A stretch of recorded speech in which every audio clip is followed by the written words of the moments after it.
Hey guys, welcome back to the channel. दोस्तों, आज हम बात करेंगे एक ऐसे टॉपिक पे जो हर किसी को सोचना चाहिए, पर आप सब इसे थोड़ा इग्नोर करते हैं। Retirement planning. आपने ये तो सुना होगा ना कि रिटायरमेंट प्लानिंग बेहद इंपॉर्टेंट है, पर क्या आपने कभी सीरियसली इसके बारे में सोचा है? क्या आप रिटायरमेंट के लिए अभी से प्लान कर रहे हैं? हाँ, अभी आप यंग हैं, आपने अभी तो अपना करियर स्टार्ट किया है, रिटायरमेंट तो काफी दूर है। अच्छा, आप अभी बाकी चीजों के लिए प्लान कर रहे हो और रिटायरमेंट पे उतना फोकस नहीं है। वेल, एक बार फिर से सोच लो। मैक्स लाइफ इंश्योरेंस की इंडिया रिटायरमेंट इंडेक्स स्टडी के अनुसार 93% लोग जो 50+ एज ग्रुप में हैं, उनको लगता है कि उन्होंने सही टाइम पे रिटायरमेंट सेविंग स्टार्ट नहीं की थी। सो रिटायरमेंट के बारे में अभी से सोचना जरूरी है। तो आप अपना रिटायरमेंट कैसे प्लान करोगे और आपको आपकी रिटायरमेंट के लिए कितना कॉर्पस चाहिए होगा, ये सब जानते हैं आज के इस वीडियो में। चलिए शुरू करते हैं, लेकिन पहले ना लाइक बटन को दबा दीजिए और हमारे चैनल को सब्सक्राइब भी कर लीजिए ताकि हमारे सारे इंफॉर्मेशनल कंटेंट पर आप अपडेटेड रह सके। और याद रहे, ये वीडियो सिर्फ एजुकेशनल पर्पसेस के लिए है, फाइनेंशियल एडवाइस नहीं है।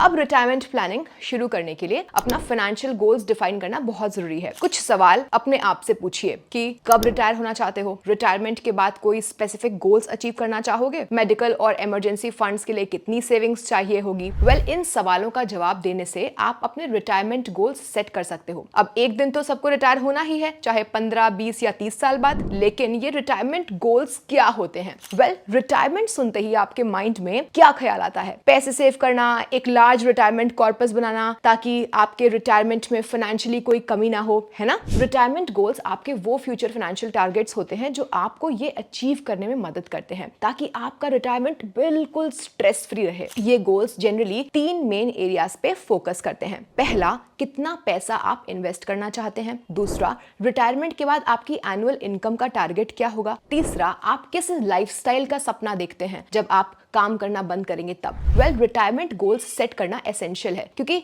जब आप फाइनेंशियली सिक्योर फील करेंगे ना, तभी आप अपनी रिटायर्ड लाइफ को एंजॉय कर पाएंगे। फाइनेंशियली सिक्योर फील करने के लिए रिटायरमेंट प्लानिंग तो स्टार्ट करना ही पड़ेगा। नेक्स्ट सवाल, why is retirement planning important? अब आप सोच रहे होंगे कि रिटायरमेंट प्लानिंग इंपॉर्टेंट क्यों है? भाई बहुत सिंपल है, फ्यूचर फाइनेंशियल सिक्योरिटी के लिए। Financial security after retirement. जब हम काम कर रहे होते हैं, हमारी रेगुलर सैलरी या इनकम होती है, लेकिन जब हम रिटायर हो जाते हैं वो इनकम बंद हो जाती है। अगर हमने पहले से रिटायरमेंट प्लानिंग नहीं की तो रिटायरमेंट के बाद हमारे एक्सपेंसेस मैनेज करना मुश्किल हो सकता है ना। रिटायरमेंट के बाद तो मेडिकल एक्सपेंसेस भी बढ़ सकते हैं, जिसके लिए अच्छी खासी अमाउंट हमेशा कंटिजेंसी फंड या इमरजेंसी फंड में होनी चाहिए। और एक चीज, इन्फ्लेशन। ये इन्फ्लेशन पता नहीं कब पीछा छोड़ेगा। ये तो रिटायरमेंट के बाद भी एक बड़ा कंसर्न रहता है दोस्तों। इन्फ्लेशन का मतलब हर साल गुड्स एंड सर्विसेज के प्राइस बढ़ते रहते हैं, rise in the price of goods and services over time.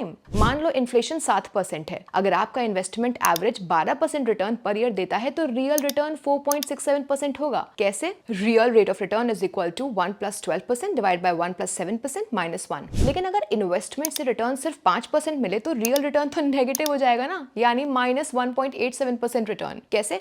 1.05 divide by 1.07 - 1, negative return. ये इन्फ्लेशन का इंपैक्ट है। मेडिकल इन्फ्लेशन तो और भी ज्यादा है। करंट मेडिकल इन्फ्लेशन इंडिया में 14% है, and as you grow older medical expenses भी बढ़ते हैं। तो एक और एडेड बर्डन। और इन्फ्लेशन को कंसिडर करने के बाद अगर कोई इन्वेस्टमेंट पर रिटर्न अर्न करता है तो उस पर टैक्स भी पे करना पड़ता है as per the income tax act, जो रियल रिटर्न को और कम कर देता है। जब तक आप रिटायरमेंट के लिए प्रॉपर्ली प्लान नहीं करते तब तक ये फाइनेंशियल स्ट्रेस आपको फील होती रहेगी। समझ गए ना रिटायरमेंट प्लानिंग क्यों जरूरी है? तो अब समझ जाओ इसके लिए कैसे अपनी इन्वेस्टमेंट्स को सही दिशा देनी है। That is where to invest for retirement. Retirement के लिए इन्वेस्ट करते समय कई इन्वेस्टमेंट ऑप्शंस अवेलेबल होते हैं, जैसे employee provident fund EPF, Public Provident Fund PPF, we have National Pension System NPS, stocks, mutual funds और भी कई इन्वेस्टमेंट ऑप्शंस। बट आपको ये समझना होगा कि कौन सा इन्वेस्टमेंट ऑप्शन आपको अच्छा परफॉर्मेंस देगा, जो आपके रिटायरमेंट गोल्स से मैच करेगा। जैसे fixed income investments like public provident fund एक government backed long term investment option है जो करंटली 7.1% इंटरेस्ट प्रोवाइड करता है for Q3 FY 24-25। Employ provident fund EPF भी एक अच्छी रिटायरमेंट ऑप्शन हो सकता है जिसमें 8.25% का इंटरेस्ट मिलता है। लेकिन अगर आप अच्छे परफॉर्मेंस चाहते हैं ओवर द लॉन्ग टर्म, तो इक्विटी फंड्स एक सुटेबल ऑप्शन हो सकते हैं। ये रिस्क के साथ आते हैं लेकिन लॉन्ग टर्म में अच्छा परफॉर्मेंस दे सकते हैं। इक्विटी फंड्स में भी काफी कैटेगरीज होती हैं, जैसे large, mid, small, flexi, multi cap et cetera. Large cap funds safe माने जाते हैं as compare to mid and small caps, क्योंकि ये टॉप 100 कंपनीज में इन्वेस्ट करते हैं, इसलिए रिस्क कम हो सकता है। मिड कैप और स्मॉल कैप फंड्स थोड़े रिस्की होते हैं as compare to large cap funds, पर इनमें ज्यादा रिटर्न्स मिल सकते हैं ओवर टाइम। फ्लेक्सी कैप और multi cap funds large, mid और स्मॉल कैप कंपनीज में इन्वेस्ट करते हैं across sectors and industries, better diversification के लिए। अब आप अपनी स्क्रीन पर अलग अलग इक्विटी फंड कैटेगरीज के रिटर्न देख सकते हैं based on 5 and 10 years. Well friends, देखा जाए तो इक्विटी फंड्स का परफॉर्मेंस अच्छा है, क्योंकि इनके lowest average return across categories over the long term 11% भी दूसरे इन्वेस्टमेंट ऑप्शन से अच्छा है। और अगर बात करें 10 ईयर्स की, तो फ्लेक्सी कैप, मल्टी कैप या लार्ज कैप फंड्स की, तो कैटेगरी एवरेज रिटर्न्स 12% से ऊपर है। इससे ये समझ आता है कि अगर आपके रिटायरमेंट गोल्स काफी हाई वैल्यू के हैं, तो आपके लिए इक्विटी फंड्स एक अच्छे इन्वेस्टमेंट ऑप्शन हो सकते हैं। लार्ज कैप फंड्स और फ्लेक्सी कैप फंड्स आपके कोर इक्विटी पोर्टफोलियो क्रिएट करने में मदद करता है। अब कोर इक्विटी पोर्टफोलियो स्टेबिलिटी पे फोकस करता है। तो चलो अब चलते हैं मेन क्वेश्चन पर, that is how to create a 5 crore rupees corpus for retirement. दोस्तों, आपको सोचना है कि रिटायरमेंट के बाद कंफर्टेबल लाइफ के लिए कितना अमाउंट चाहिए। इमेजिन करो आपको 5 करोड़ रुपए कॉर्पस चाहिए जब आप रिटायर होते हो, तो आज कितना इन्वेस्ट करना होगा? आप इक्विटी फंड्स में लमसम इन्वेस्टमेंट या फिर सिस्टमैटिक इन्वेस्टमेंट प्लान SIP से इन्वेस्ट करना स्टार्ट कर सकते हो। SIP एक फैसिलिटी होती है ऑफर्ड बाय म्यूचुअल फंड्स, जिससे आप एक फिक्स्ड अमाउंट को रेगुलर इंटरवल्स जैसे डेली, वीकली, मंथली या क्वार्टरली म्यूचुअल फंड स्कीम्स में इन्वेस्ट करते रहते हो। SIPs के थ्रू आप स्मॉल अमाउंट्स में भी इन्वेस्ट करना स्टार्ट कर सकते हो। लेट्स सी आप रिटायरमेंट के लिए कितने अमाउंट से स्टार्ट कर सकते हो। सपोज आप 55 की एज में रिटायर होना चाहते हो और अभी आप 25 साल के हो, मतलब आपके पास 30 साल है to build a 5 crore retirement corpus. अगर आप इक्विटी फंड्स में इन्वेस्ट करते हो तो let's say 10 year average return के बेसिस पे आपको अप्रोक्सीमेटली 15% ईयरली रिटर्न एक्सपेक्ट कर सकते हो as per flexi cap fund category average returns. इसके लिए आपको सिर्फ 7500 रुपीज पर मंथ की SIP से स्टार्ट करना होगा। अगर आप रेगुलरली इक्विटी फंड्स में इन्वेस्ट करोगे तो पावर ऑफ कंपाउंडिंग का फायदा मिल सकता है। और सपोज आप अपनी ईयरली सैलरी इंक्रीज के साथ अपनी SIP amount every year 5% increase करते हो, तो आपको सिर्फ 5500 रुपए इन्वेस्ट करना होगा। पर एक मिनट, ये आपको अट्रैक्टिव तो लग रहा होगा, लेकिन ये तभी अचीवेबल है अगर आप जल्दी इन्वेस्ट करना स्टार्ट करो। Start investing early. ये जितना जरूरी है उतना ही निग्लेक्टेड भी है। चलो बताती हूँ 4 रीजंस क्यों ये कह रही हूं मैं। नंबर 1, क्योंकि आपके पास ज्यादा टाइम रहेगा रिटायरमेंट के लिए और आप एक छोटे से अमाउंट से इन्वेस्ट स्टार्ट कर सकते हो। और जैसे जैसे टाइम आगे बढ़ता है आप SIP amount in equity funds increase कर सकते हो। जितनी जल्दी आप इन्वेस्ट करना स्टार्ट करोगे उतना ही ईजी हो जाएगा। सपोज आप 25 नहीं 35 साल में investment in equity funds start करते हो थ्रू SIP, तो आपको 33,000 रुपीज पर मंथ इन्वेस्ट करना पड़ेगा। 33,000, 7500 से सीधा 33,000 पर मंथ। 10 साल का गैप बनाने से आपको ऑलमोस्ट 25,000 रुपए पर महीने एक्स्ट्रा इन्वेस्ट करना पड़ेगा। आप देख सकते हो जैसे जैसे एज बढ़ती है आपकी SIP की अमाउंट भी बढ़ जाएगी। देखिए, एज के साथ आपका इन्वेस्टमेंट का बर्डन बढ़ जाएगा।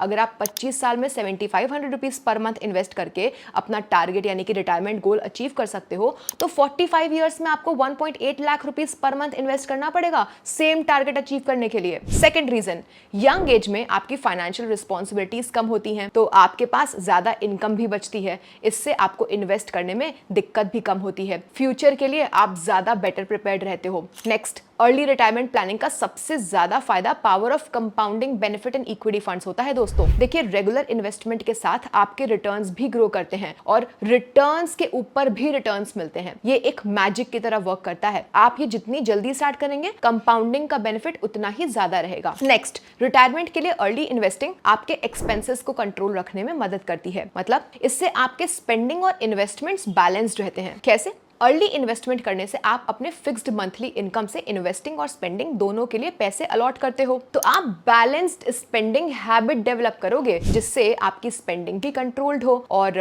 इन्वेस्टमेंट भी चलती रहे। और ये सब और भी इजी होगा अगर आपने अपने लाइफ के शुरुआत में रिटायरमेंट के लिए इन्वेस्टिंग का गोल सेट कर लेते हो। तो दोस्तों, आज के टाइम में ना रिटायरमेंट प्लानिंग बहुत जरूरी है, स्पेशली जब लाइफ एक्सपेक्टेंसी बढ़ रही है। लंबी लाइफ का मतलब है ज्यादा पैसे की जरूरत, तो जितनी जल्दी आप इन्वेस्ट करेंगे उतना ही बेहतर हो सकता है आपकी पोस्ट रिटायरमेंट लाइफ। इमेजिन करिए एक स्ट्रेस फ्री लाइफ जिसमें इन्फ्लेशन और मेडिकल बिल्स के लिए टेंशन ना हो। ये सिर्फ तभी पॉसिबल है जब आप आज से शुरू करेंगे। जितना जल्दी प्लान और इन्वेस्ट करना स्टार्ट करेंगे ना, उतना ही सेफ और सुकून भरा रिटायरमेंट लाइफ होगा। तो अभी से ही इन्वेस्ट करिए और अपना कल सिक्योर करिए। और अगर आपको ये वीडियो पसंद आ गई हो तो प्लीज लाइक जरूर करिएगा और हमारे चैनल को सब्सक्राइब भी कर लीजिएगा और अपने दोस्तों के साथ इसे जरूर शेयर करिएगा ताकि सब लोग इन्फॉर्म्ड रहें। Well friends, thank you for watching. मिलते हैं नेक्स्ट वीडियो में, तब तक के लिए good bye and happy investing.